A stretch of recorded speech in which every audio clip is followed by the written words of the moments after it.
Hello everyone, welcome back, and today we are going to discuss about question number 5 of our cash management unit. Question number 5 में फिर से हम एक बार देखेंगे कि कैश बजट किस तरह से बनाया जाता है. क्वेश्चन नंबर 5 से आगे जितने भी क्वेश्चन है थोड़ी सी कॉम्प्लेक्सिटी बढ़ाएंगे, लेकिन आपको कैश बजट बनाना आसानी से आ जाएगा. आइए देखते हैं क्वेश्चन क्या है. The following information relates to Zeta limited, a publishing company. एक कंपनी जो कि बुक्स बनाती है और मार्केट में बेचती है.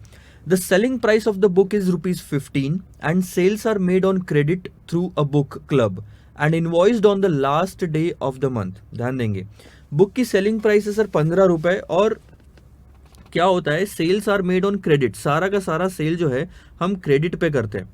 ठीक है, कैश में कोई सेल्स नहीं हो रहा, हमारा क्रेडिट में सेल्स हो रहा है through a book club and invoiced on the last day of the month. मतलब उसकी बिलिंग होती है मंथ के एंड में. वेरिएबल कॉस्ट जो है वो मटेरियल 5 रुपए लग रहा है, लेबर 4 रुपए लग रहा है, ओवरहेड आपका 2 रुपए लग रहा है. और सेल्स मैनेजर ये बोलता है कि ये वाला हमारा सेल्स होगा. ध्यान दोगे तो नवंबर से लेके अगस्त तक 10 महीने आते हैं जिनमें हमने इतना माल बेचना है. कस्टमर्स जिनको माल हमने बेचा वो हमको कब पेमेंट करेंगे सर? 40% पेमेंट करेंगे 1 महीने बाद और 60% पेमेंट करेंगे 2 महीने बाद. यानी ये जो 1000 का मैंने बेचा नवंबर में, इसका 40% दिसंबर में आएगा और 60% आएगा मेरे को जनवरी में पैसा. ठीक है. The company produces the books 2 months before they are sold. ध्यान देना, अब अगर मैं कोई भी मंथ पकड़ू, लेट से मई मंथ पकड़ा, तो 1900 का ये जो प्रोडक्शन है ये 2 महीने पहले मार्च में ही हो चुका था. 2 महीने पहले ही मैं प्रोडक्शन करता हूं. जब भी बिकता है उसके 2 महीने पहले प्रोडक्शन करता हूं. Creditors for material are paid 2 months after the production. और ध्यान दो कैसे दिखा हुआ है, जिस महीने बेचा उसके 2 महीने पहले प्रोडक्शन किया, और जब प्रोडक्शन किया ना आपना, तो रॉ मटेरियल लगा होगा, तो जो क्रेडिटर्स है उनको 2 महीने बाद पेमेंट किया जाता है. यानी अल्टीमेटली आपका जिस टाइम पे सेल्स हुआ ना, उस टाइम पे क्रेडिटर्स को पेमेंट किया जाता है. Variable overheads are paid in the month following production and are expected to increase by 25% in April. अब बहुत सारी कॉम्प्लेक्सिटीज है, एक एक करके मैं आपको समझाता हूँ. अब ये जो वेरिएबल ओवरहेड की हम बात कर रहे हैं, ऊपर में अगर आपने देखा होगा कि वेरिएबल ओवरहेड आपके लग रहे हैं लेबर 4 रुपए, सॉरी ओवरहेड जो लग रहा है 2 रुपए का. इसमें आप क्या कर रहे हो पता है, जिस महीने प्रोडक्शन किया उसके अगले महीने आप उसका पेमेंट करते हो. सो मई मंथ के सेल का प्रोडक्शन हुआ मार्च में, जिसका ओवरहेड पे हुआ अप्रैल में. ठीक है. और इन्होंने बोला कि 25% इंक्रीज होगा अप्रैल में. 75% of the wages are paid 75% of the wages are paid in the month of production. अब वेजेस की बात करते हैं सर. वेजेस की अगर हम बात करेंगे तो 75% उसी महीने में हम वेजेस पे कर देते हैं जिस महीने में हम प्रोडक्शन करते हैं, लेकिन 25% हम अगले महीने में पेमेंट करते हैं. A wage increase of 12.5% will take place on 1 March. 1 March को हम 12.5% का वेजेस इंक्रीज करेंगे. सो ओवरहेड भी इंक्रीज हो रहा है, वेजेस भी इंक्रीज हो रहा है. The company is going through a restructuring and will sell one of its freehold properties in May for 25,000 rupees. Company restructuring कर रही है और मई महीने में 25,000 का फिक्स्ड एसेट बेचेगी. But it is also planning to buy a new printing press in May for 10,000 rupees. So 25,000 का बेचेगी, 10,000 का खरीदेगी. नेट में कैश फ्लो जो हमको देखना है वो है 15,000 का. Depreciation is currently 1,000 per month and will rise to 1,500 after the purchase of the new machine. नई मशीन खरीदने के बाद 1,500 हो जाएगा. The company's corporation tax is due for payment in March. मार्च में 10,000 रुपए का कॉर्पोरेशन टैक्स पेमेंट करना है. Company presently has a cash balance at bank on 31 December 2013 of ₹1500 opening balance. You are required to prepare a cash budget for the 6 months from January to जून.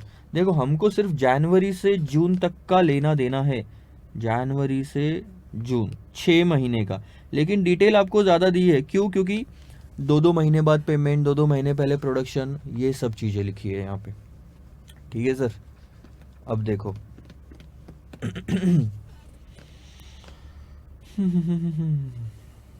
क्या क्या चीज़ें आएगी. पहले तो कैश बजट में हमने ये लिखना पड़ेगा, ये तो फिलहाल हटाओ.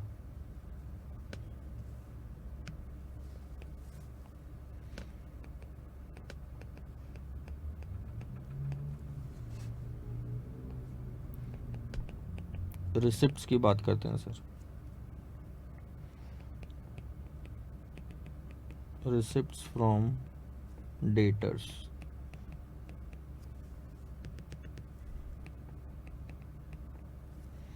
और पैसे किससे आ रहे हैं? प्रोसीड्स, सेल ऑफ, क्या बेचा आपने?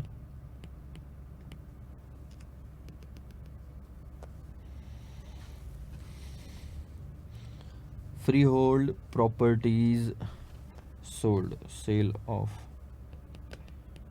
फ्री होल्ड प्रॉपर्टी आपने बेची, तो उससे भी पैसा आएगा आपको। और कोई आइटम जिससे पैसा आने वाला हो, पहले तो ये देख लेते हैं हम। आई डोंट थिंक सो, मतलब दो ही चीज़ें मेरे को दिख रही है जिससे यहाँ से पैसा आ रहा है। अगर आगे कुछ रहा तो हम उसमें ऐड लेस कर सकते हैं। कैश बजट है तो ओपनिंग क्लोजिंग दिखाएंगे हम उसे। ओपनिंग कैश, ठीक है। पेमेंट,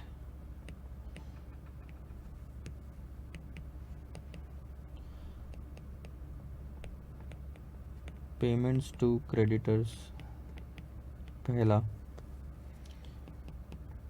क्रेडिटर्स के बाद में वेजेस का पेमेंट करेंगे,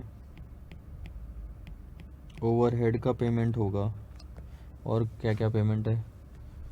wages, overhead, material, labour. Overhead हो गया, लेबर यानी वही वेजेस। रीस्ट्रक्चरिंग होगी तो free hold property, new printing press खरीदी जाएगी तो प्रिंटिंग प्रेस खरीदने का खर्चा।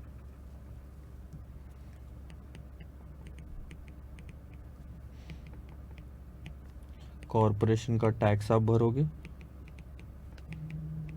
उसमें भी आउटफ्लो जाएगा। और क्या है आपका? डेप्रिसिएशन छोड़ दो, डेप्रिसिएशन नॉन कैश आइटम है, ठीक है। आई थिंक इतना ही है जो आपने कंसिडर करना है। और उसके बाद आएगा सर क्लोजिंग बैलेंस, और आपका ये कैश बजट तैयार। अब सबसे पहले बात करते हैं सर वर्किंग नोट 1।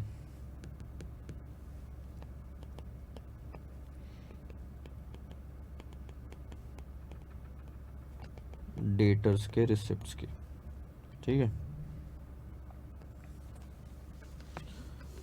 अब सर ये पेमेंट भी तो अलग अलग टाइम पे करेंगे ना, एक सेकेंड।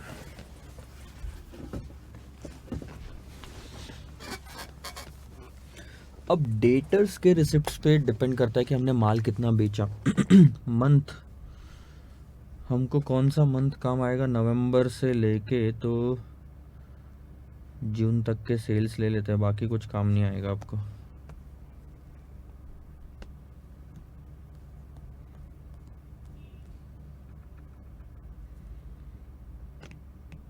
नवंबर, दिसंबर, जैन, फेब, मार्च, अप्रैल, मई, जून, ठीक है। यूनिट्स आपने कितने बेचे पहले तो ये लिख लो। 1000, 1000, 1000, 1250, 1500 और 2000।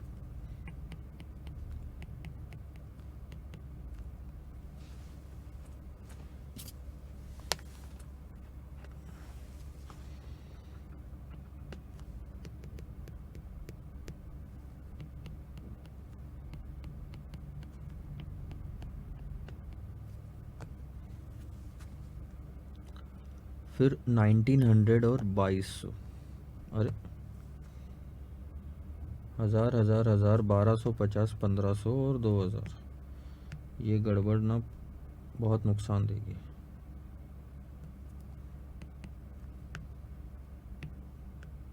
बारह सौ पचास, और फिर लास्ट के 2 महीने हैं आपके 1900 और 2200। अब आप सेल्स ले लो, यूनिट्स इनटू 15 रुपये कर लें हम, क्योंकि 15 रुपये में एक यूनिट बिक रहा है आपका पूरा क्रेडिट में। तो आपका टोटल जो प्राइस आता है वो है 15,000, 15,000, 15,000, 18,750, 22,500, 30,000, 28,500, 33,000। ठीक है। अब 40% इन 1 मंथ, 60% इन सेकंड मंथ, ऐसा क्वेश्चन में लिखा हुआ है। ठीक है, तो वही चीज़ हम ले लेते हैं। आप देखोगे 40% 1 month after the sale, 60% 2 months after the sale. So sale के जस्ट 1 महीने बाद 40% रिसीव हो जाएगा। तो ये आता है 6,000, 9,000, 6,000, 9,000, 6,000, 9,000। अरे रे रे रे, दूसरे महीने में 9,000 है, तो ये हो गया 9,000। अब 18,750 का 40, 7,500, 11,250, 9,000, 13,500,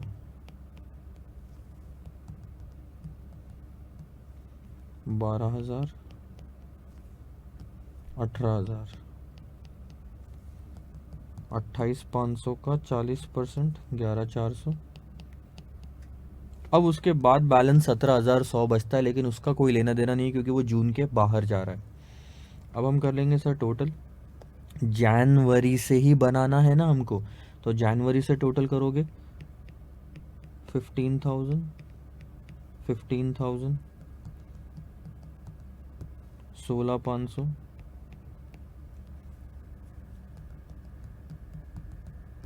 20,250, 25,500,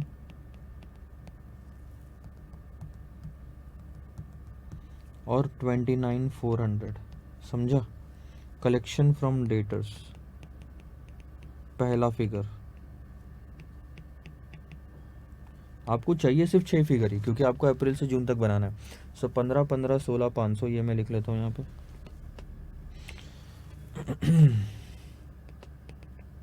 अप्रैल, मई, जून, जुलाई। अबे कब से लेना है अपन को? जनवरी से।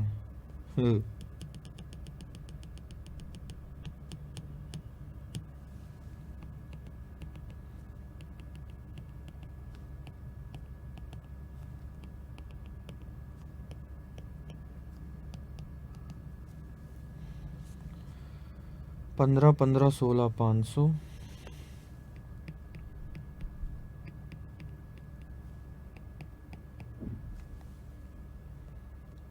20,250, 25,500,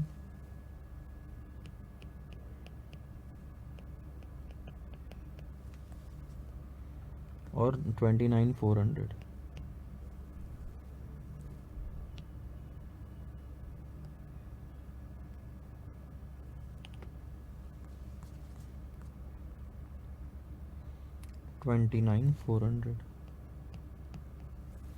ये हो गया फ्री होल्ड प्रॉपर्टी जो हमने बेची थी। क्वेश्चन में लिखा हुआ था कि फ्री होल्ड प्रॉपर्टी हमने कब बेची है? 25,000 की बेची है मई मंथ में, और 10,000 की खरीदी है मई मंथ में। सो 25,000 की हमने, अरे यार ये ऊपर क्यों आ जाता है बार बार? मई मंथ में 25 की आपने बेची,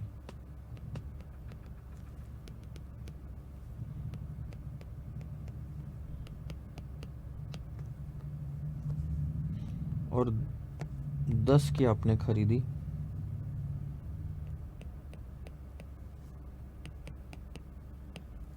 ठीक है, आई थिंक इसके अलावा और कुछ नहीं है, तो मैं यहाँ पे टोटल कर लेता हूँ। बाद में कुछ लगा तो सर कर लेंगे कैलकुलेशंस।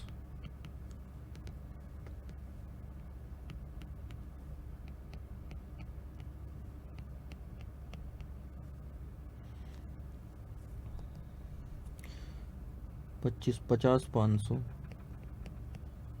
और 29,400। अब आते हैं sir payment to creditors second working note पे। इसमें आएगा मज़ा।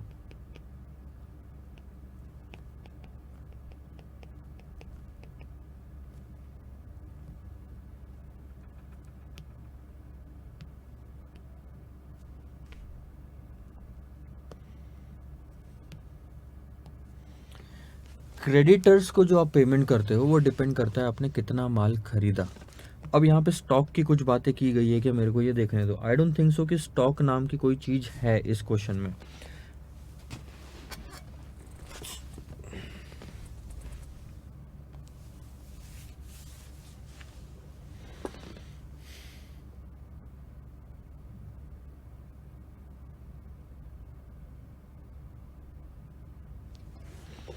ठीक है,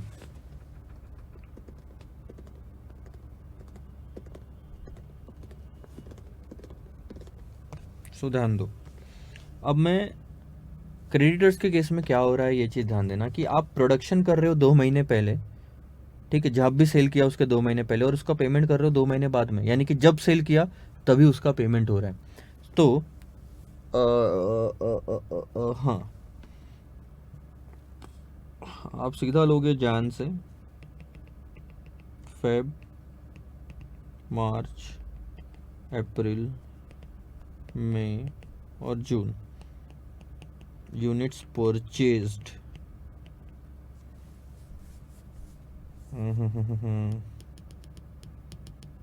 2 महीना पीछे ले ही लो, नवंबर, दिसंबर। परचेज जो आपने किया वो यहाँ पे आप दिखाओगे। अब नवंबर में आपने कौन सा यूनिट परचेस किया होगा? जो जनवरी में सेल किया होगा। तो जनवरी के सेल किए हुए टाइम से आपको चालू करना है।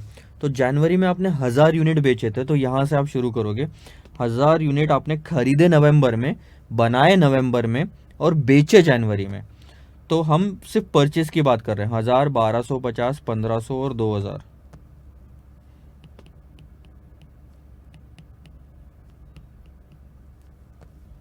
फेब में 2000, अरे नहीं, हाँ, 1000, 1250, 1500, 2000, 1900, 2200, 22 और 2300। अब परचेसेस कितना हो गया? क्रेडिटर्स जो है कितना क्रिएट हो गया? जो भी यूनिट्स है मल्टीप्लाइड बाय रॉ मटेरियल। आपने कितने का खरीदा सर? ऊपर लिखा हुआ है रॉ मटेरियल आपने 5 रुपए का खरीदा है, तो 5 रुपए का रॉ मटेरियल यहाँ आएगा। ठीक है, सो ये वैल्यू हो जाती है आपकी 5000। ये हो जाएगी आपकी 7500, 6250। ये हो जाएगी आपकी 15 × 5 75, 7500। ये हो जाएगी 10,000। ये हो जाएगी 19 × 5 9500, 22 × 5 दैट्स 11,000, 11,000, 11,500। ठीक है।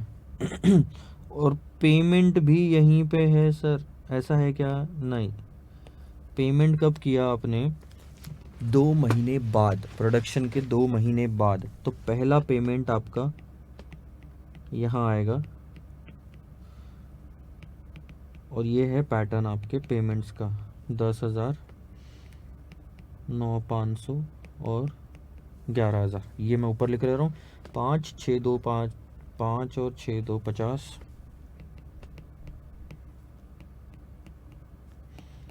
7,500,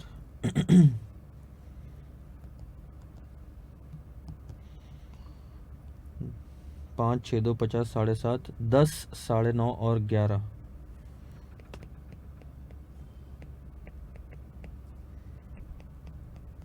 ठीक है, ये खत्म। Working note 3 wages. वेजेस का स्ट्रक्चर कैसा है ये देखो। वेजेस का 2 अलग अलग तरीके का स्ट्रक्चर है, क्योंकि बीच में कहीं तो जाके वो बढ़ रहा है।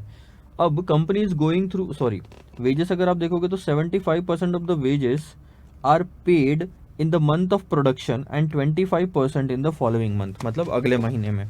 और wage increase of 12.5% will take place on 1st of March।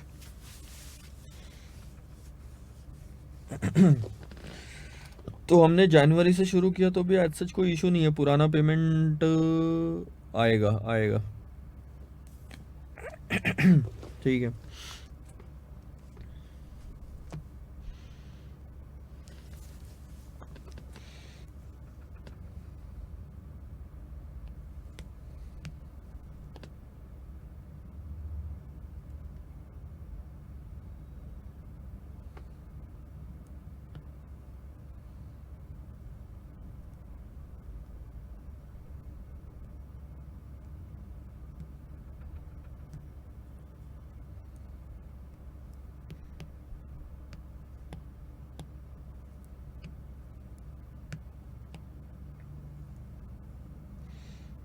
ये मैंने ले लिया फिर से यहाँ पे, क्योंकि जितना मैंने प्रोड्यूस किया है सर,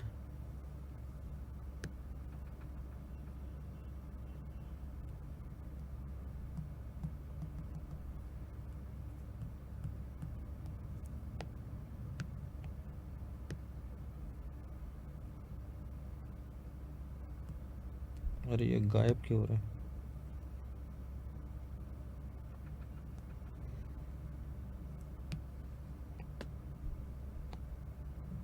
मैं यहाँ पे प्रोडक्शन लिखता हूँ कि मैंने प्रोडक्शन इतना किया है, तो जो वेजेस है, वेजेस एंड ओवरहेड का एक ही कैलकुलेशन कर ले, सबसे बढ़िया रहता।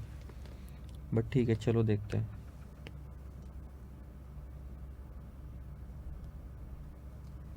समझ नहीं आ रहा है तो।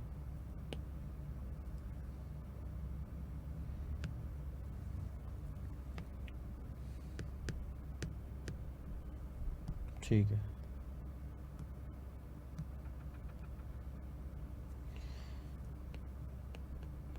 यूनिट्स जो भी है, रॉ मटेरियल वेजेस कितना लग रहा है देखो, लेबर अपना लग रहा है 4 रुपये का सर, ठीक है।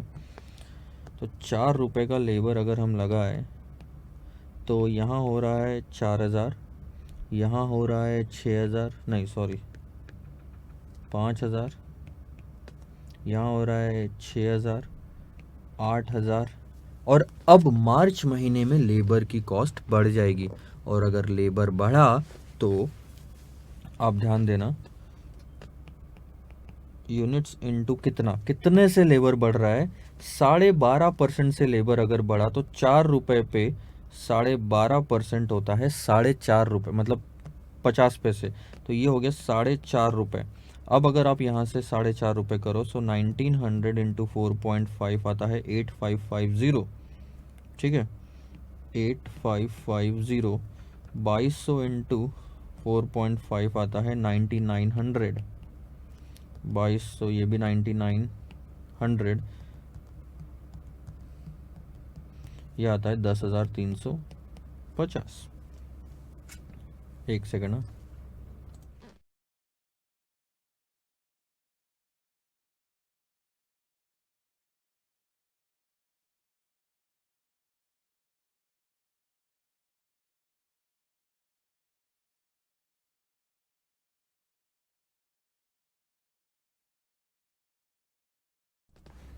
तो ये है आपका टोटल पेमेंट। और अब आप पेमेंट कैसे करोगे देखो, क्वेश्चन में क्या लिखा है कि 70%, sorry 75% in the same month and 25% in the next month. तो पेमेंट एक तो दो टर्म में होगा, 75 एंड 25%, फिर टोटल हम करेंगे। तो 4,000 इंटू 75% इस 3,000, इसी महीने में पेमेंट किया, 1,000 अगले महीने पे चला गया।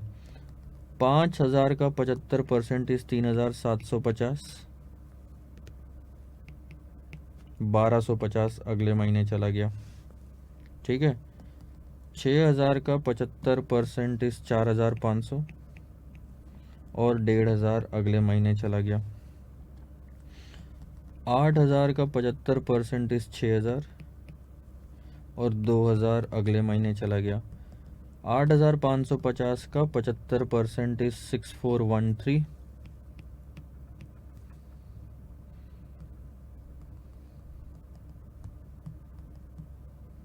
तो 2,137 यहाँ आ गया।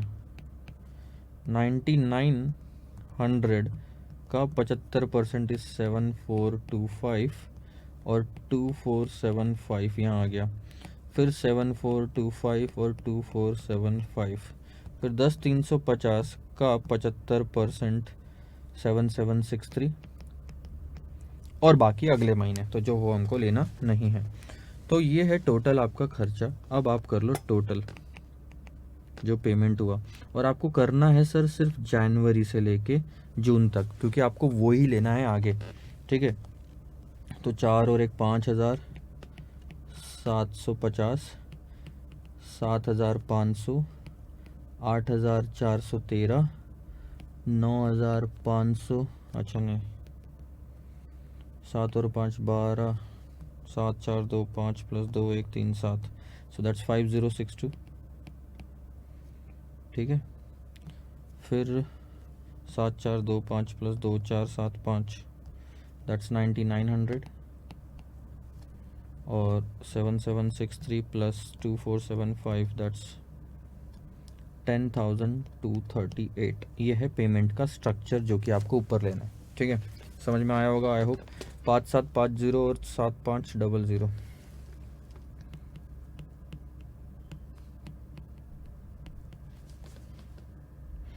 84135062,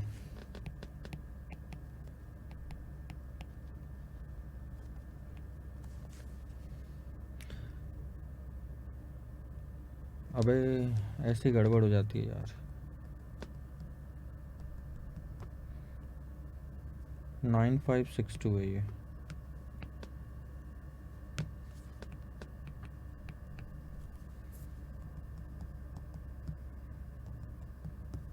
नाइन फाइव सिक्स टू।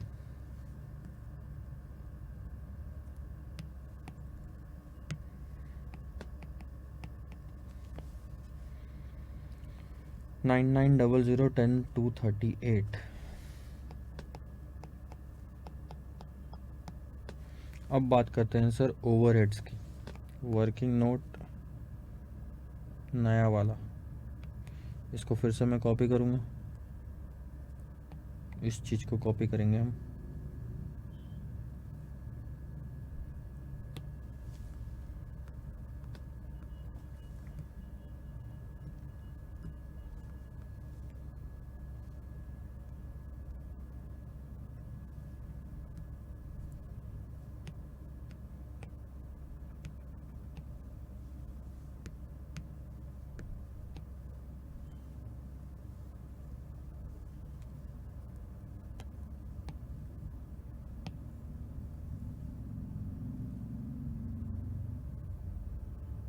ठीक है, so this is going to be working note for overheads. सबके लिए वर्किंग नोट्स है सर, इसीलिए इतना टाइम लग रहा है। ये है आपका प्रोडक्शन,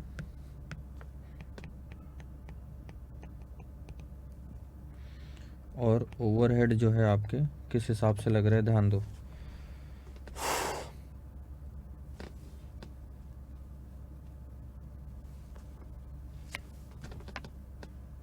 ओवरहेड्स के बारे में क्या लिखा है, variable overheads are paid in the month following production, मतलब अगले महीने पे किए जाते हैं, और 25% बढ़ेंगे अप्रैल में, और पेमेंट कितना है ओवरहेड का, 2 रुपये, ठीक है।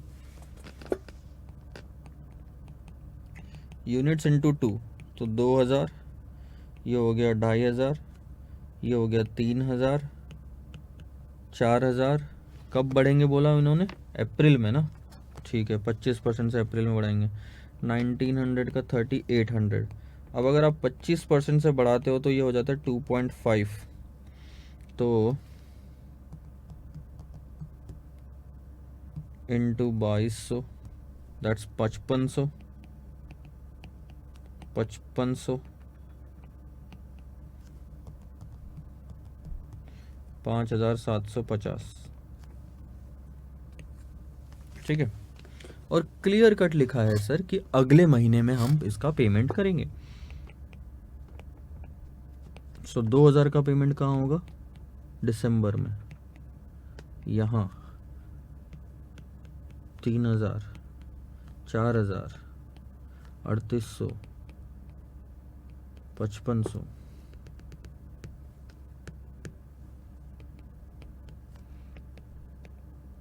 5500, ठीक है।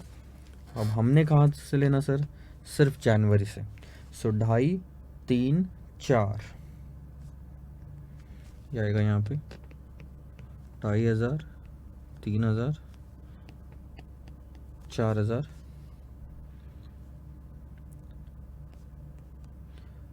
3,800, 5,500 और 5,500।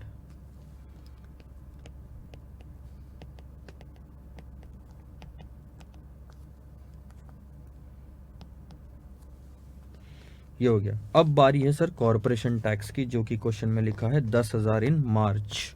तो मार्च में हम 10,000 का पेमेंट करेंगे तीसरे महीने में। खत्म। आई डोंट थिंक सो कि अब इसके अलावा और कुछ बाकी है। मैं एक बार बस, मेरे को थोड़ा सा टाइम दे दो, मैं इसको चेक कर लेता हूँ।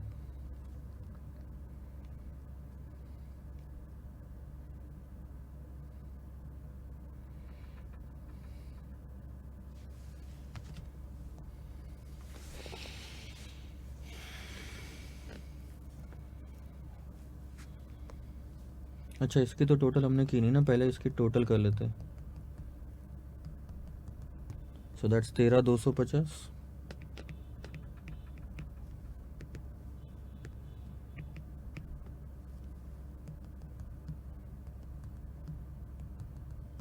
सोलह 750,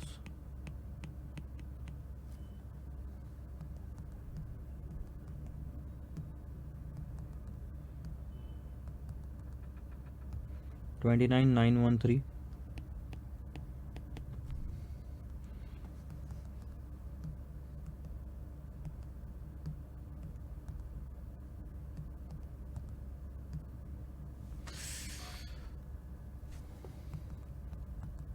10,9,562 प्लस 3,800 दैट्स 23,362।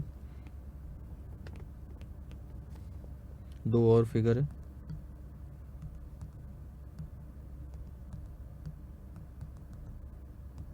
$34,900।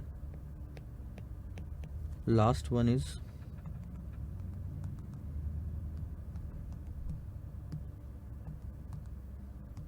26,738। ठीक है, ये हो गया आपका मैटर क्लोज। अब ओपनिंग कैश बैलेंस क्या थी ये देख लो एक बार। The company presently has a cash balance at the bank on 31 December of 1,500 rupees. अब कहानी शुरू होगी सर यहाँ से कि 1,500 का बैलेंस था। ठीक है, क्या क्या चीजें आपको ए प्लस बी माइनस सी करोगे तो आपको आएगा डी। ठीक है, सो ए प्लस बी माइनस सी आप करोगे तो आपको आएगा डी। 1,500 का opening plus 15,000 minus 13,250, so that gives you 3,250। ठीक है, ये बन जाएगी ओपनिंग अगले महीने की, प्लस 15,000 का और कैश कलेक्शन लेस 16,750, तो आपको आएगा 1,500 रुपये का बैलेंस, जो कि जाएगा यहाँ पे 1,500, जिसमें 16,500 ऐड होगा और 29,913 माइनस होगा। तो अब आया सर नेगेटिव में 11,913 का। ठीक है, जो कि यहाँ होगा सर 11,913 का बैंक में। उसमें हम ऐड करेंगे 20,250 और माइनस करेंगे 23,362, दैट्स 15,025 नेगेटिव। यहाँ आएगा सर 15,025 नेगेटिव, जिसमें ऐड होगा 50,500 और माइनस होगा सर 34,900। सो अब बचा पॉजिटिव 575। अब ये जाएगा सर ओपनिंग में जून के, जिसमें ऐड होगा 575 में 29,400 का रिसिट माइनस 26,738, सो दैट्स 3,237। समझा क्या क्या किया? ओपनिंग कैश बैलेंस में आपको और कितना सेल्स रिसिप्ट हुआ वो ऐड करो, पेमेंट कितना हुआ माइनस करो, तो क्लोजिंग मिलेगा। उसको नेक्स्ट मंथ का ओपनिंग बनाओ, फिर से रिसिप्ट ऐड करो, पेमेंट माइनस करो, क्लोजिंग मिलेगा। फिर उसके नेक्स्ट मंथ का ओपनिंग बनाओ और ये प्रोसीजर जारी रखो और ये आपका कैश बजट तैयार। अगर आप ऐसा देखना चाहें, ओके सॉरी थोड़ा सा ये खींच गया ना, हाँ नहीं आएगा। अगर आप ऐसा देखना चाहें तो ये रहा आपको कैश बजट, यहाँ से शुरू हुआ और ये पूरा आपका यहाँ पे ख़त्म हो जाता है एक ही इसमें, अगर आप देखना चाहो तो। It's good, it's good. लिख लो सर, नोट कर लो, 2 मिनट का टाइम लेते हैं, उसके बाद में मैं नेक्स्ट क्वेश्चन शुरू करता हूँ। Will try to finish it as soon as possible.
चले सर आगे देखो, अभी नेक्स्ट क्वेश्चन पे जाते हैं। ये था आपका क्वेश्चन नंबर 5, ठीक है। अब बारी आती है खुद कुछ सॉल्व करने की। सो Question number 6 is not going to be that much difficult. This is your homework. Question number 7 जो है ये भी आपका होमवर्क है. इसमें मोस्टली अगर मैं बोलूँ तो वर्किंग कैपिटल मैनेजमेंट का यूनिट 1 जो है उसके आखिरी के क्वेश्चन से ये ज़्यादा रिलेटेबल है, तो आपको ये पता चल जाएगा. लास्ट क्वेश्चन, ठीक है, 1 सेकंड होल्ड करना बस.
Extremely sorry for the disturbance. ध्यान देंगे सर. क्वेश्चन नंबर 7 आपका होमवर्क हो जाएगा. क्वेश्चन नंबर 8 भी आपका होमवर्क है. 6, 7, 8 ये तीनों आपके होमवर्क रहेंगे. लास्ट क्वेश्चन रहेगा सर क्वेश्चन नंबर 9 जो हम सॉल्व करेंगे. क्वेश्चन नंबर 8 आपके लिए एक चैलेंजिंग क्वेश्चन होगा, बाकी तो आपके लिए इजी जाएगा, मतलब आज सच इतना डिफिकल्ट नहीं है, बट क्वेश्चन नंबर 8 थोड़ा सा चैलेंजिंग होगा. स्लाइड्स के साथ आप उसको सॉल्व करें. मतलब मैं तो आपको बताऊंगा पहले आप खुद गलती सलती से जितना भी हो सकता है सॉल्व करो, उसके बाद में स्लाइड्स देखो तो आपको पता चलेगा आप कहाँ गलत हो रहे थे. क्वेश्चन नंबर 9 थोड़ा सा डिफरेंट है, थोड़ा सा बड़ा भी है, तो अपन उसको सॉल्व करते हैं. बट आंसर जो है क्वेश्चन नंबर 9 का काफ़ी छोटा रहेगा, इतना बड़ा नहीं है. मतलब क्वेश्चन जितना बड़ा है उतना ही छोटा आपका आंसर रहेगा. आइए देखते हैं. Prachi limited is a manufacturing company producing and selling a range of cleaning products to wholesale customer. अच्छा, प्राची लिमिटेड कौन है? एक मैन्युफैक्चरिंग कंपनी है जो प्रोड्यूस करती है और सेल करती है a range of cleaning products. मतलब क्लीनिंग प्रोडक्ट्स यानी कि सफाई करने के material. To wholesale customer it has 3 supplier and 2 customer. 3 लोगों से ये रॉ मटेरियल लाती है, बनाती है और 2 कस्टमर्स को बेचती है. नॉर्मली बस यही है, होलसेल है ना, छोटे कस्टमर्स बहुत कम होते हैं इसमें. Prachi limited relies on its cleared funds forecast to manage its cash. तो अब इसने कुछ फोरकास्टिंग की है, उस पर ध्यान दो. क्लियर्ड फंड्स का मतलब होता है ऐसे पैसे जो क्लियर हो चुके हैं, जो कैश में कन्वर्ट हो चुके हैं. You are an accounting technician for the company and have been asked to prepare a cleared funds forecast. Cleared funds forecast का कोई और नया मीनिंग नहीं है सर, ये और कुछ नहीं, कैश बजट आपको बनाने के लिए बोल रहे हैं. ये एक नया तरीका है उस चीज को बोलने का. For the period Monday 7 January to Friday 11 January 2007. आप एक उसको काम करो, इंस्टीट्यूट के मटेरियल में आई थिंक 2013-14 है, तो दिस इज 14, दिस इज 13, ऐसा कर लो, उसको सही रहेगा. इसको भी 14 कर लो, ठीक है. आगे भी सारा ऐसे ही होएगा. सो 7 जनवरी से 11 जनवरी तक 7, 8, 9, 10 और 11 सिर्फ 5 दिन का आपको डेली कैश बजट बनाना है. You have been provided with the following information. अब कस्टमर्स की बात करते हैं, तो 2 ही कस्टमर है हमारे, W और X. अभी W को जब हमने माल बेचा तो उसको कहा कि 1 महीने बाद तू पेमेंट कर देना. उसको BACS मेथड से माल बेचा गया. BACS का मतलब होता है बैंकर्स ऑटोमेटेड क्लियरिंग सर्विसेज. इसका मतलब ये एक तरीके का इलेक्ट्रॉनिक ट्रांसफर है. अब इससे अमाउंट तुरंत ट्रांसफर होती है, तुरंत सामने वाले के अकाउंट में आ जाती है। तो 7 जनवरी 2014 को जो माल बेचा वो था 1,50,000 का, और 7 दिसंबर 2013 को जो बेचा था वो है 1,30,000 का। एक्स लिमिटेड भी अपना कस्टमर है, लेकिन उसको हम कोई क्रेडिट टर्म पे नहीं देते माल। यानी कि तू आज अगर तूने मुझसे खरीदा तो तूने आज ही पेमेंट करना है, लेकिन वो पेमेंट कैश में नहीं कर रहा। आप देखोगे अगले वाले कॉलम में तो वो चेक में पेमेंट कर रहा है। तो वो चेक तो हमको आज दे देगा, लेकिन आज हमारे पास कैश नहीं आएगी। ये हो सकता है दूसरे तीसरे दिन आए। अब 7 जनवरी 2014 को हमने उसको 1,80,000 का माल बेचा, 7 दिसंबर 2013 को उसको 1,60,000 का माल बेचा, एक ही महीने पहले। एक्स लिमिटेड का जो चेक है, सेकंड वाली टर्म देखो, ये इससे रिलेटेड है और ये इससे रिलेटेड है। सो एक्स लिमिटेड का जो चेक है will be paid into Prachi limited's bank account on the same day as the sale is made and will clear on the third day following this. मतलब आज का दिन छोड़ के 1, 2, 3 यानी 8, 9, 10, आज क्या है सर 7 तारीख अगर है, देखो दिसंबर की तो बात ही नहीं, जनवरी का चल रहा है मामला, ये मामला जनवरी का चल रहा है, ठीक है। तो जनवरी में जो सेल किया 1,80,000 का सेल किया 7 तारीख को, ये दिन छोड़ के अगले तीसरे दिन 8, 9, 10, तो ये 10 तारीख को क्लियर होगा 1,80,000 का माल। और अगर आप डब्ल्यू लिमिटेड की बात करोगे तो डब्ल्यू लिमिटेड एक महीने बाद पेमेंट करता है। तो बताओ 7 तारीख से जनवरी के 11 तारीख तक अगर कुछ उससे पैसा आ रहा है तो वो पिछले महीने का होगा, ये तो मैं बोल सकता हूं, क्योंकि इस महीने का जो 1,50,000 का माल बेचा है ये अगले महीने फरवरी में आएगा, ठीक है। उस टाइम पे ऑटोमेटेड क्लियरिंग सिस्टम से आएगा, जब भी पे करेगा तुरंत आएगा, लेकिन वो पे ही नहीं कर रहा, एक महीने बाद पेमेंट करेगा। तो जो डब्ल्यू लिमिटेड से हमको मिलने वाला है वो है 1,30,000 जो पिछले महीने हमने उसको सेल किया था। 7 दिसंबर से 7 जनवरी एक महीना कंप्लीट हुआ, वो हमको 7 जनवरी को पेमेंट कर देगा, और बीएसीएस से कर रहा है तो हमारे पास 7 तारीख को ही पेमेंट आ जाएगा।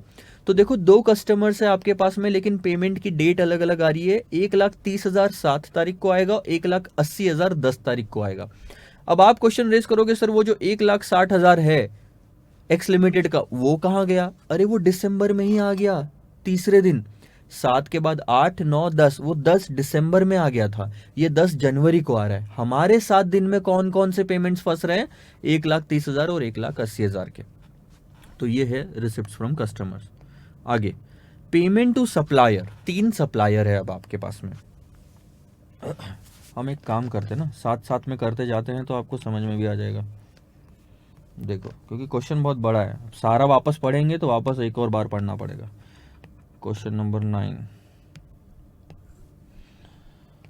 7, 8, 9, 10, 11 ओपनिंग होगा तो रिसिप्ट फ्रॉम कस्टमर। तो 2 पेमेंट आए कस्टमर से, क्योंकि 2 ही कस्टमर है अपने पास में। एक है 1,30,000 का जो 7 तारीख को आ जाएगा जनवरी को, और फिर पूरे महीने कुछ नहीं आएगा, अब 7 फरवरी को आएगा। और ये जो 7 जनवरी को पेमेंट आया ये दिसंबर वाला पेमेंट था, याद रखना, क्योंकि एक महीने बाद पेमेंट कर रहा है। आप बोलोगे सर कहाँ गया? अब आप बोलोगे सर 1,50,000 का पेमेंट कहाँ गया? ये वाला हमने जनवरी में माल बेचा तो जनवरी में 1,50,000 लेना चाहिए, नहीं लूंगा। क्यों? 1,50,000 सर फरवरी में आएगा उसका, ठीक है। अब एक्स लिमिटेड का कितना पैसा आएगा हमारे पास में? 1,80,000, लेकिन वो 7 तारीख को सेल हुआ था जनवरी के, 7 तारीख को नहीं मिल रहा, 10 तारीख को आएगा। कौन है डब्ल्यू और एक्स?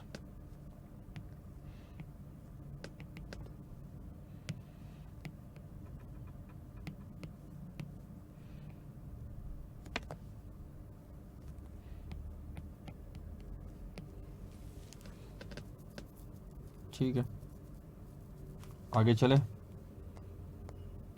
पेमेंट टू सप्लायर्स में देखो अब 3 तरह के सप्लायर है।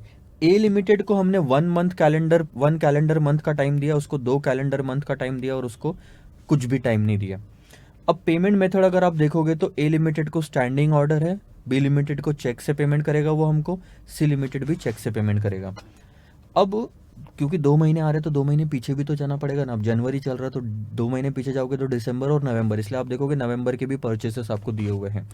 अब ए लिमिटेड की बात करते हैं। पहले तो सप्लायर आया ना, यहाँ सप्लायर लिखते हैं, पेमेंट टू सप्लायर।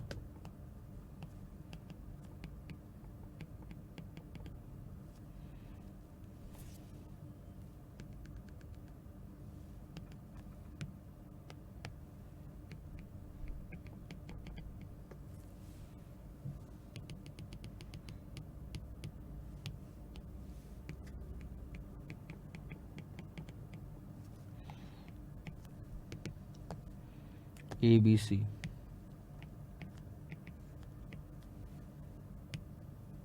ए की बात करते हैं। इसको 1 महीने का टाइम हमने दिया था। अब आप बताओ, अगर उसको 1 महीने का टाइम दिया है तो 7 जनवरी को जो उसको उससे परचेस किया, मतलब सॉरी, उससे 1 महीने का टाइम हमने लिया था, तो जो 7 जनवरी को परचेस किया इसका पेमेंट कब करेंगे सर? फरवरी में करेंगे। तो ये हमारे पीरियड में आता क्या? जनवरी से। 7 जनवरी से 11 जनवरी के पीरियड में जो आता है सिर्फ वो ही लिया जाएगा सर, ये चीज ध्यान रखो। तो ये नहीं आ रहा, काट दिया। अब दिसंबर का जो परचेस है ये कब पेमेंट करेंगे? 7 तारीख का पेमेंट ये करेंगे सर 7 जनवरी को। आई बात समझ में? तो ये हमारे इसमें आ रहा है, ठीक है। और ये भी हमारे इसमें नहीं आ रहा नवंबर वाला पेमेंट, क्योंकि 1 ही महीने का टाइम है। अब इसके बारे में कुछ लिखा है, ए नंबर के पॉइंट में ध्यान दो। Prachi limited has set up a standing order for ₹45,000 a month. 1 महीने में सिर्फ 45,000 का खर्चा होगा। टू पे for supplies from A limited. A limited से हम कितना भी खरीदे, 45,000 रुपए का उसको 1 महीने में पेमेंट जाएगा। थोड़ा थोड़ा मिला के, आधा आधा मिला के, लेकिन पूरे महीने भर में सिर्फ 45,000 का पेमेंट जाएगा। Supplies from A Limited. This will leave Prachi's bank account on 7 January. Every few months, an adjustment is made to reflect the actual cost of supplies purchased. You do not need to make this adjustment. खत्म। Clear cut question में लिखा हुआ है कि 45,000 तक की limit है, उतना ही पेमेंट जाएगा। उसके बाद अब अगर आप क्वेश्चन देखो तो सर 55,000 का हमने उससे दिसंबर में खरीदा था, लेकिन लिमिट क्योंकि 45,000 की सेट करके रखी है तो इस महीने उसको सिर्फ 45,000 का पेमेंट जाएगा।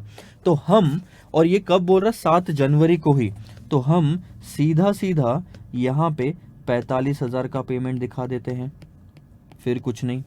अब आप बोलोगे सर 55 का खरीद के 45 का दिखाया, ये तो गलत हो गया। आप दिमाग नहीं लगा रहे। हमको क्या करना, हमको कैश दिखाना है कि कितना पे हुआ, बाकी का बैलेंस रहेगा ना, मांगेगा वो अगले महीने मांगेगा, और एक एडजस्टमेंट किया जाएगा। आपको कोई एडजस्टमेंट करने की जरूरत नहीं है, वो उस 10,000 के लिए छोड़ दो। पेमेंट कितना गया? 45 का। बी लिमिटेड के केस में 2 महीने बाद हमको चेक मिलता है। तो 85,000 का जो परचेस किया, सॉरी हम चेक देते हैं, मैंने गलत बोला। 85,000 का जनवरी को जो परचेस किया वो मैं फरवरी और मार्च में पेमेंट करूंगा, जो हमारे पीरियड के बाहर है। दिसंबर का जो परचेस किया वो मैं जनवरी और फेब में परचेस पेमेंट करूंगा, जो कि हमारे पीरियड के बाहर है। और 75 का जो मैंने नवंबर में खरीदा था वो मैं अब पेमेंट करूंगा, और चेक से पेमेंट करूंगा। ध्यान देंगे क्या लिखा उसके बारे में। Prachi limited will send out by post. मैं पोस्ट के थ्रू, कुरियर के थ्रू चेक भेजूंगा बी लिमिटेड और सी लिमिटेड को 7 जनवरी को ही। लेकिन 7 जनवरी को आउटफ्लो मत दिखाओ। क्यों? क्योंकि चेक भेजा है तो अपने अकाउंट से 7 तारीख को नहीं निकलेगा पैसा। The amounts will leave it's bank account on the second day following this. इस दिन को छोड़ के जो दूसरा दिन आएगा, पहला दिन 8 तारीख, दूसरा दिन 9 तारीख, तो उस दिन बैंक से पैसा जाएगा। सो दोनों के केस में पैसा कितना बन रहा है? इसके केस में तो 75,000 बन रहा है। और सी लिमिटेड को हम कोई भी लिमिट नहीं दे रहे हैं। उसको जिस दिन, सी लिमिटेड हमको कोई भी लिमिट नहीं दे रहा है, तो जिस दिन हमने उससे माल खरीदा उस दिन उसे चेक देना पड़ता है। हमने ये माल जब खरीदा था तो ये उसी टाइम पे नवंबर में पेमेंट हो गया, ये उसी टाइम पे दिसंबर में पेमेंट हो गया, और ये पेमेंट है जो अभी फंस रहा है। तो 75,000 बी लिमिटेड का, 95 सी लिमिटेड का। और ये पेमेंट कब हो रहे हैं सर? 9 तारीख को। 7 तारीख को छोड़ के जो दूसरा दिन आ रहा है, 75,000 और 95,000। ठीक है, सप्लायर्स भी खत्म हुए आपके। अब बात करते हैं सर वेजेस एंड सैलरीज की। तो मैं वेजेस लिख लेता हूँ यहाँ पे, ध्यान दो। अरे वेजेस अगर आप देखोगे तो एक तो ना पहले बाकी सब बंद करने दो, क्योंकि बेकार में ना बैटरी खराब हो रही है।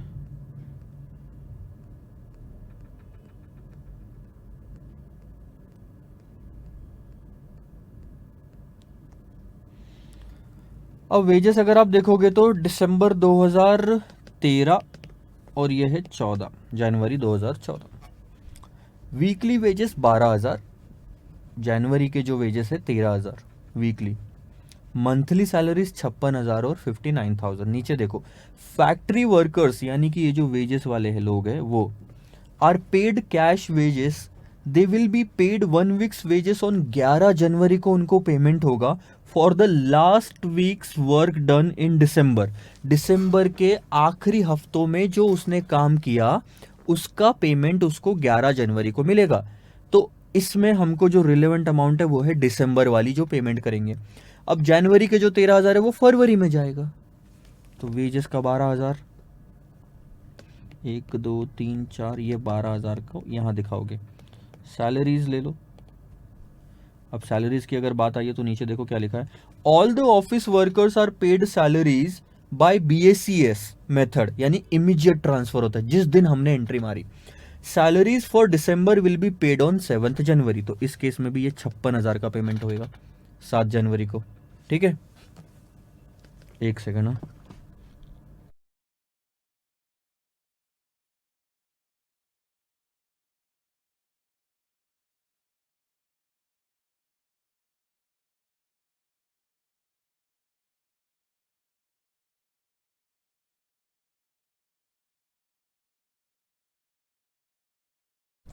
एक सेकंड बस होल्ड करना, मैं 2 मिनट में आ रहा हूँ।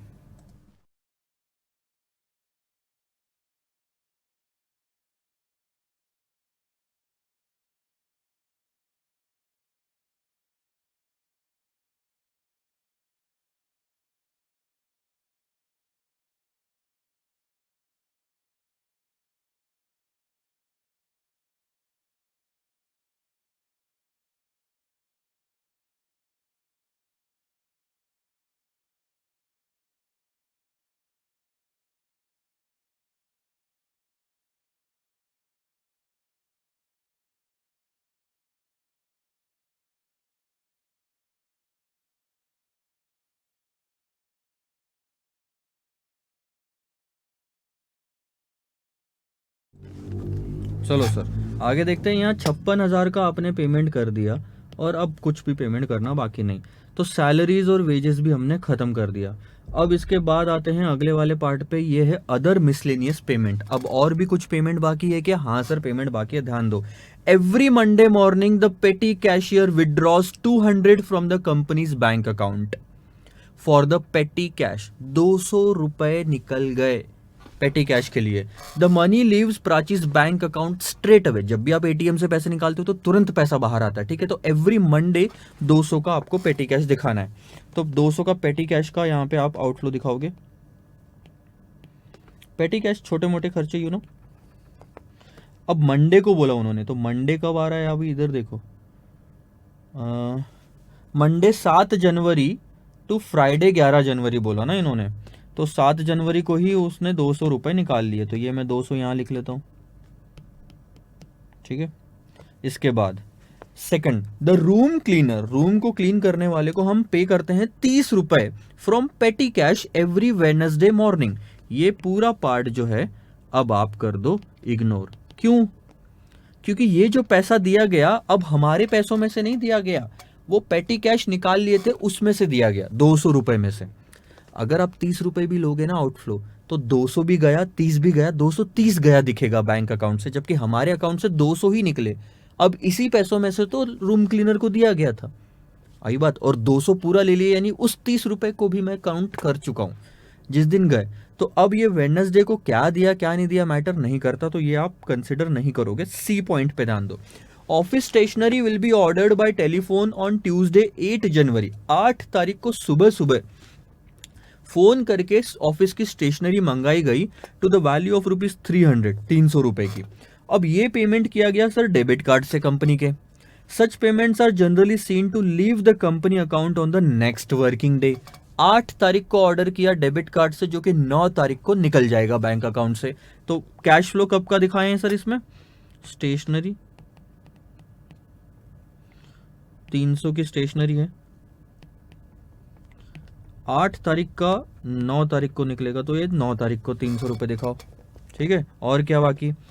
लास्ट आइटम, 5 न्यू सॉफ्टवेयर, 5 नए सॉफ्टवेयर ऑर्डर किए गए over the internet, online order जनवरी में, 10 जनवरी को, मतलब 11 के एक दिन पहले, at a total cost of 6500।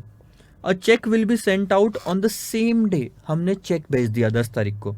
अब चेक का क्लियरेंस कब होता है सर हमारे? आप अगर ध्यान दोगे, अच्छा यहाँ पे लिखा हुआ है on the second day following this, 10 तारीख छोड़ के दूसरा दिन, 10 तारीख छोड़ो तो 11 पहला दिन, और 12 तारीख को ये पैसा बैंक अकाउंट से निकला। क्या हमने ये 6500 कहीं लिखना चाहिए? नहीं।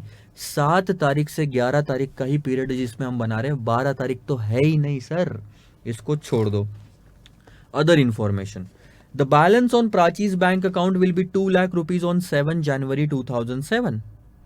This represents both the book balance and the cleared funds. अब बुक में भी इतना दिख रहा है और बैंक अकाउंट की पासबुक में भी इतना दिख रहा है। ठीक है, क्लियर्ड फंड्स का मतलब required, prepare a cleared funds forecast for the period Monday 7 January to Friday 7 January 2007। Passbook बनाओ। Inclusive using this information show clearly the uncleared funds float each day. पहले तो मैं क्लियर्ड वाला बात आपको क्लियर करता हूँ। ये है आपका बैंक का पासबुक, हमने तभी लिया है जब बैंक में से पैसा निकला है। ठीक है, तो ओपनिंग भी मैं एक काम करता हूँ, नीचे ले लेता हूँ, अभी वो सही रहेगा आगे दिखाने में।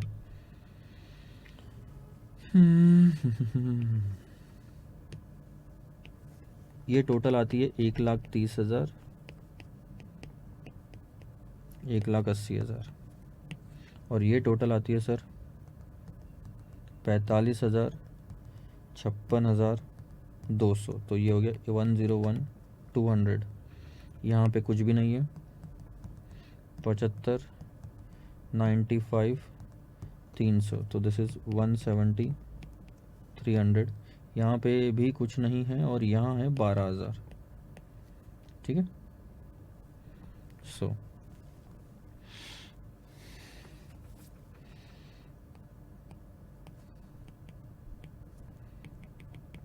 नेट कैश फ्लो अगर हम करें तो 1,30,000 माइनस 101,200 का आपको 28,800 का आपको क्रेडिट एक्स्ट्रा दिखेगा।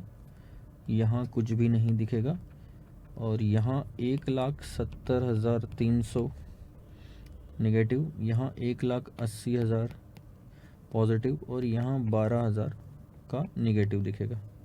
ठीक है, अब opening balance, cleared fund 2 lakh का बैलेंस था हमारे अकाउंट में, इससे क्लोजिंग आ जाएगा क्लियर्ड फंड, तो ये आ गया 2,28,000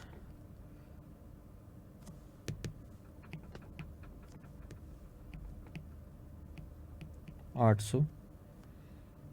तो ये बैलेंस चला गया यहाँ पे 2,28,800, क्लोजिंग इतना ही रहेगा 2,28,800, फिर से बैलेंस 2,28,800।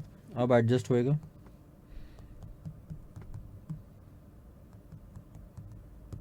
58,500, ये यहाँ चला गया, प्लस 1,80,000, तो ये हो गया 238,500। ये ओपनिंग चला गया, माइनस 12,000, तो 2,26,500 क्लोजिंग क्लियर्ड फंड। ठीक है, हो गया ख़त्म। ये एक आंसर हो गया सर आपका। लेकिन क्वेश्चन क्या बोल रहा है, बुक्स के हिसाब से भी बताओ कि फंड्स का बैलेंस कितना है, उसको अनक्लियर्ड फंड बोलेंगे। तो अब ध्यान देना, इसको क्या नाम दे, रिसिप्ट्स इन फ्लोट।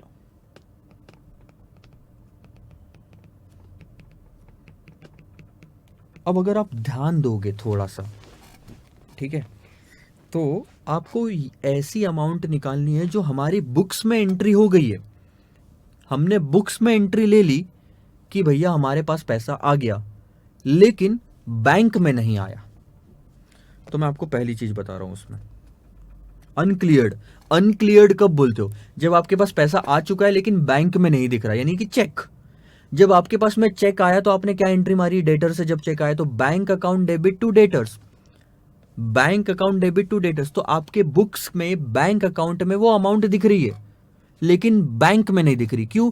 क्योंकि वो चेक के बेसिस पे आपने एंट्री मारी, अभी चेक को टाइम है क्लियर होने को। तो ये जो 1,80,000 रुपए अगर आप देख रहे हो, ये आए थे चेक के थ्रू। रिसिप्ट में तो एक ही चीज है, रिसिप्ट क्लियर है सर अपना, दो ही चीजें लेंगे अनक्लियर्ड में, रिसिप्ट और पेमेंट। रिसिप्ट में एक ही चीज है सर, चेक, ये जो इससे पैसा आया, इससे तो डायरेक्ट बैंक अकाउंट में आ गया था, तो इसकी कोई लेना देना है नहीं। ये जो 1,80,000 है, इसको हमने कोई भी टाइम नहीं दिया था, उसको उसी दिन 7 तारीख को पेमेंट करना था। उसने चेक दे दिया, हमने बुक्स में एंट्री ले ली कि बैंक अकाउंट डेबिट। क्या बैंक में पैसा आ गया था? नहीं।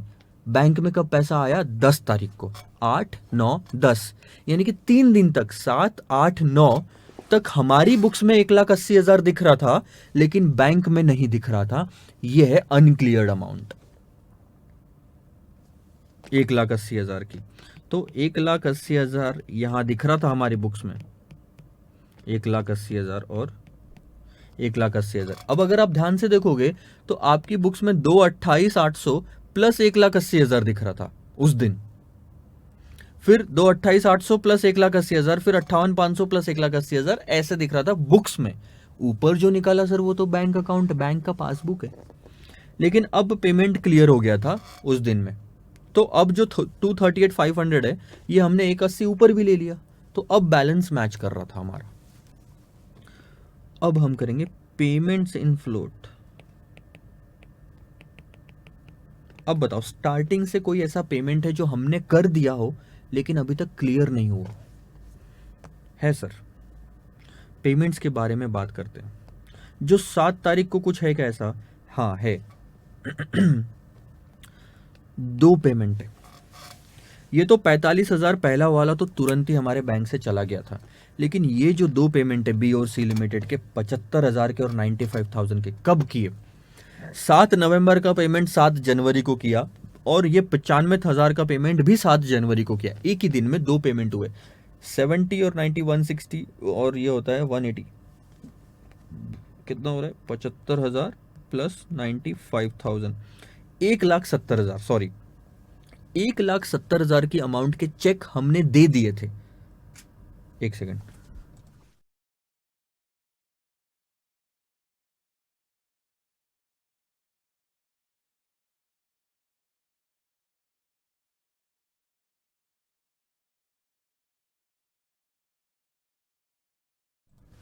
एक लाख 70,000 के चेक हमने 7 जनवरी को दे दिए थे। वो क्लियर कब हुए? वो हमने यहाँ पे दिखाया कि क्लियर कब हुए सर। वो ये क्लियर हुए 9 तारीख को, ये वाले, ये 9 तारीख जो आपको दिख रही है ना बाजू में, ये 9 तारीख को।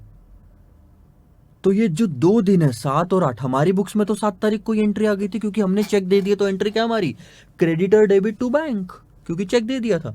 तो अन पेमेंट्स जो फ्लोट कर रहे थे, मतलब पेमेंट्स जो बचे हुए थे, पेंडिंग थे, वो था 1,70,000 का यहाँ पे, 1,70,000 का यहाँ पे, ठीक है। अच्छा, और भी कुछ है क्या, मेरे को बताओ। ठीक है, सप्लायर का पेमेंट तो यहाँ पे क्लियर हो गया था तीसरे दिन। वेजेस का ऐसा कुछ भी नहीं था, ना सैलरीज का था, पेटी कैश का भी आई थिंक नहीं था। स्टेशनरी, स्टेशनरी भी डेबिट कार्ड से आपने पेमेंट किया था। तो डेबिट कार्ड से जब स्टेशनरी का पेमेंट किया था आपने, 8 तारीख को पेमेंट किया था, उसी दिन बैंक में एंट्री ले ली होगी, लेकिन बैंक से पैसा 9 तारीख को गया। यानी कि अगर मैं थोड़ा सा ध्यान और लगाऊं तो ये जो है 8 तारीख को मेरा जो अनक्लियर्ड अमाउंट है 1,70,000 नहीं, आपका 1,70,300 रुपए दिख रहा था। इसमें 300 रुपए की और क्रेडिट एंट्री आ गई थी। यानी 8 तारीख को 2 ऐसे पेमेंट थे मेरे जो मेरी बुक्स में दिख रहे थे लेकिन बैंक में रिफ्लेक्ट होना बाकी थे। नेक्स्ट डे सारा का सारा क्लियर हो गया, 1,70,000 भी और वो 300 भी दिख रहा है ना ऊपर में। अब एक और चीज है सर, मैं आपको बता रहा हूं, एक चीज है जो आपने बुक में एंट्री ले ली, आपने फिर से चेक दिया, जहां जहां चेक दिया ना वो सब आ रहा है यहाँ पे। आपने फिर से चेक दिया था किस चीज का, ध्यान दो, बहुत ही अच्छे से ध्यान दो। अब ये 5 नए सॉफ्टवेयर खरीदे थे 10 तारीख को और उसी दिन आपने चेक दे दिया था, लेकिन वो 12 तारीख को क्लियर हुए। तो आपकी बुक्स में आपने एंट्री कब मार दी? 10 तारीख को 6,500 की। तो ये जो 6,500 है आपके बुक्स में तो पेमेंट किया हुआ दिख रहा है, जो अब 10, 11 और 12 को क्लियर हुआ। तो 12 तो अपने पीरियड में आ ही नहीं रहा। इसके अलावा और कोई पेमेंट नहीं है जो मेरी बुक्स में है लेकिन बैंक में नहीं दिख रहा। इसको अनक्लियर्ड बोलते, जो मैंने एंट्री ले ली लेकिन बैंक ने नहीं ली, अनक्लियर्ड। अब करो टोटल। तो ये आ रहा है 10,000 का पॉजिटिव, ये आ रहा है तकरीबन 9,700 का पॉजिटिव, ये 1,80,000 का पॉजिटिव, निगेटिव 6,500, निगेटिव 6,500। सो यहाँ पे मैं लेता हूँ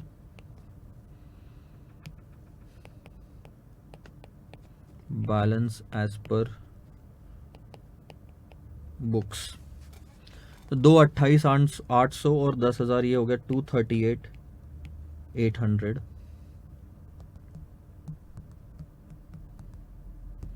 238,500,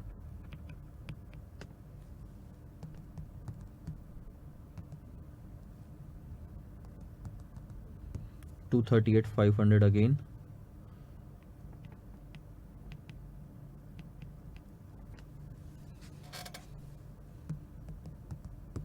232,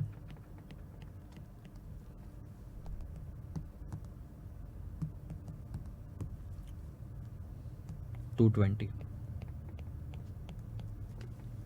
मतलब क्या बता रहा हूं मैं, ए वाला जो कॉलम देख रहे हैं, रो देख रहे हैं ना, ये बैंक के हिसाब से बैलेंस था, और बी वाला जो आप रो देख रहे हैं ये बुक्स के हिसाब से बैलेंस था। इन दोनों के बीच में जो डिफरेंस है वो है ये सी, अगर आप बोलना चाहो तो, इन दोनों के बीच में। और ये है अनक्लियर्ड वाली अमाउंट उस दिन की, और उसकी डिटेल ऊपर वाले 2 रो में मैंने दे दी। तो जो क्वेश्चन ना 2 चीजें पूछ रहा था आपको, अगर आपको ध्यान होगा तो, पहले तो बताओ कि सर क्लियर्ड फंड्स की डिटेल क्या है, मैंने दे दी बैंक का पासबुक, और अनक्लियर्ड फंड्स की डिटेल क्या है वो भी दे दी हमने। अनक्लियर्ड फंड्स की detail is in the C, not B, B नहीं है वो, ध्यान दो, मैं यहां पे लिख के दे रहा हूं, this is A, this is A and this is C. Uncleared funds की डिटेल इज सी, वो अनक्लियर्ड अमाउंट। ठीक है sir, this is your question, just note it down. काफी बड़ा था, थोड़ा सा तो बड़ा था ही, ठीक है। क्लोजिंग बैलेंस, ये बैलेंस, वो बैलेंस, इसके पहले वाला ज़्यादा बड़ा था। मतलब मैंने तो बोला था कि आपको ये वाला क्वेश्चन बड़ा दिख रहा है लेकिन है नहीं इतना बड़ा।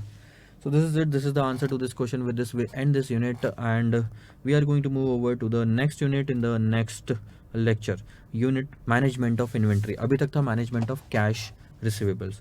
अच्छा, एक चीज़ और मैं बता रहा हूँ आपको, हो सकता है कि ये जो 9th क्वेश्चन के बाद में मैं और क्वेश्चन ऐड करूँ, तो आपके बुक में हो सकता है 9th के बाद 10th, 11th, 12th दिख रहा है।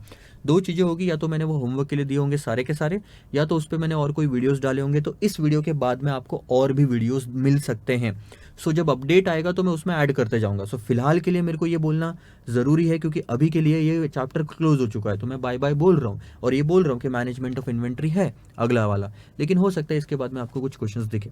फिलहाल आप मान के चलो जून 2019 तक और सितंबर अक्टूबर 19 तक तो शायद ही कुछ एडिशन इसमें आने हैं।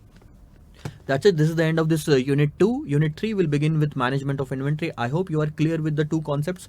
कैश बजट क्या होता है और आपका इकोनॉमिक ऑर्डर क्वांटिटी कितना होता है। एग्जाम पॉइंट ऑफ व्यू से अगर मैं बोलूँ तो आपने बहुत कुछ पढ़ चुका है, पढ़ चुके हो। इतनी ज़्यादा रिक्वायरमेंट नहीं थी, हमने बहुत एक्सटेंड तक उसको लेके गए हैं।